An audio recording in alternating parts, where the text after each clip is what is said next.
Bienvenue sur la piste des loups de Maria, une radio qui a du mordant. Aujourd'hui, dans le cadre de la série de reportages portant sur les entreprises du village de Saint-Cœur-de-Marie, la meute de Manamanic va à la rencontre de... L'épicerie marché Richelieu Misto. Aujourd'hui, dans le cadre d'une série d'entrevues, Nous avons décidé de suivre la piste des gens de notre communauté. Je me présente, mon nom est Eva. et moi, Logan. Nous sommes des élèves de 4e année de l'école Maria. Nous serons vos animateurs pour ce balado historique. Nous allons à la rencontre des entreprises qui dynamisent et facilitent la vie de notre beau village en nous offrant différents services. Nous avons le plaisir de rencontrer aujourd'hui les gens de chez... L'épicerie marché Richelieu Misto. Bonne écoute et surtout, merci au commerce de nous accueillir. Voici maintenant le moment de l'entrevue. Dans le cadre de ce projet scolaire d'enquête, nous tenterons de répondre aux mots questions suivants. Qui, quoi, quand, pourquoi, où, comment. Le 3QPOC est une méthode utilisée en journalisme et pour vérifier la qualité d'une source en histoire. Voici donc le fruit de notre enquête. Commençons par la présentation de nos invités. Bonjour, débutons par votre présentation. Quel est votre nom? Maxime Savard. Et moi, Daniel Savard. Quelle est votre profession? Épicier. Aujourd'hui, retraité. Anciennement épicier. Quelles sont vos fonctions? Je travaille à la boucherie présentement. Moi, je suis à la retraite. Je fais le travail. Poursuivons avec la description de l'entreprise visitée aujourd'hui. Parlez-nous de votre entreprise maintenant. Quel type de service offre-t-elle?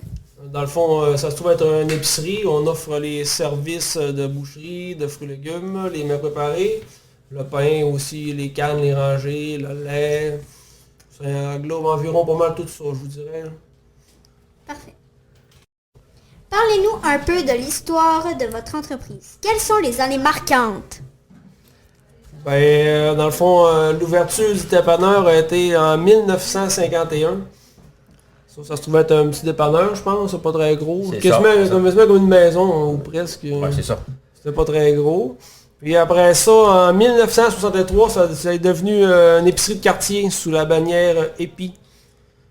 Dans le fond, ce qui se trouve être Fernand Larouche qui a ouvert la boucherie la première fois dans ce bâtisse-là. En devenant Épi, il se trouvait avoir eu des spéciaux en circulaire aussi, que ce qu'il n'y avait pas avant dans le temps quand il était dépanneur en 1951. Tu continues un peu, Dan? Oui, c'est ça, oui. Puis là, en 69, il a été vendu à M. Gérard Lapointe, c'est un gars de Saint-Léon. Lui, il a eu 5 ans. En 1974, là, c'est vraiment là que le marché a commencé à grossir. Parce que M. Pierre Beveron et Jacques Beveron de Saint-Ambroise, eux autres, il y avait un marché banco à Saint-Ambroise. Fait qu'ils ont acheté celui-là ici pour devenir un Provibec, qui avant ça, c'était Épi. Puis là, eux autres, ils ont gardé ça jusqu'en 1979, ils ont gardé encore, mais là, ils ont changé de bannière. Au lieu d'être Provibec, c'est devenu Métro Richelieu, pour marché Richelieu. Après ça, lui, en 82, M. André Saint-Pierre, lui, il a acheté l'épicerie.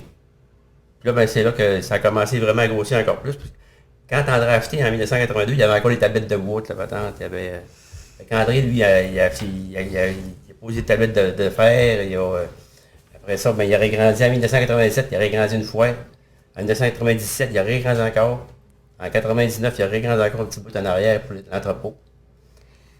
Il a changé de nom aussi là, de marché banco pour marché Mistouk. Justement, ouais. Dans le fond, marché Mistouk, son nom il date de 1982. Oui, c'est ça. Et marché Mistouk, ben Mistouk, ça c'était à la place.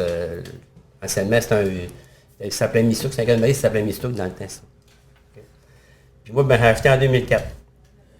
En 2004, ben là, j'ai acheté l'épicerie. J'ai fait encore une grosse rénovation en 89. En 2009, excusez. En 2009, ouais. Excusez, en 2009, j'ai régrandi le magasin, puis j'ai tout fait système de réfrigération neuf. Oui. Avez-vous dû détruire des bâtisses? Oui. J'ai acheté une maison du côté de droite de l'épicerie. Puis je l'ai débâti en 2007, celle-là. Ouais. Puis tantôt, on n'a pas pensé de parler de... Parce qu'André Saint-Pierre, lui, en 2004, André Saint-Pierre, lui, En 82, il a acheté ouais. l'épicerie, ouais. Puis en 84, André Saint-Pierre, lui, là, il a acheté la maison de ce côté-là. Puis ils ont débâti la maison. Puis on voit encore d'ailleurs là, dans le stationnement où était la maison parce qu'on est obligé de refaire l'asphaltage. Ouais. Puis moi, ben, en 2019, j'ai gardé l'épicerie jusqu'en 2019. Puis en 2019, ben, c'est vendu à Maxime.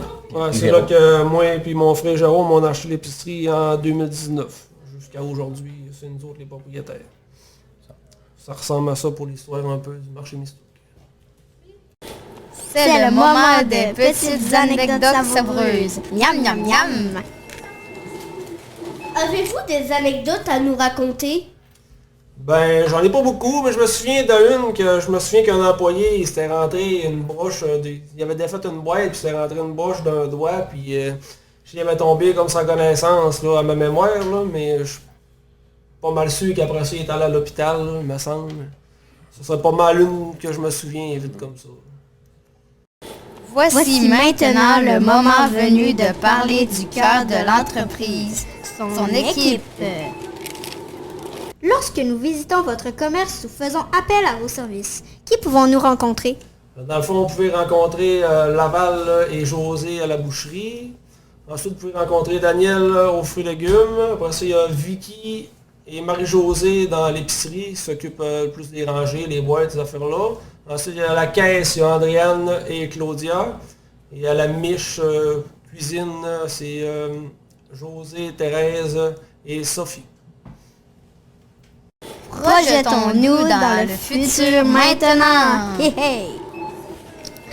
Quels sont vos plans ou vos projets pour le futur? Vite comme ça, j'en ai pas vraiment parce que je viens tout juste de terminer des rénovations. Là, fait que pour le moment, là, j'en ai pas vraiment là, dans le futur. Proche rapproché du moins. Je sais pas vraiment. Avez-vous l'intention de...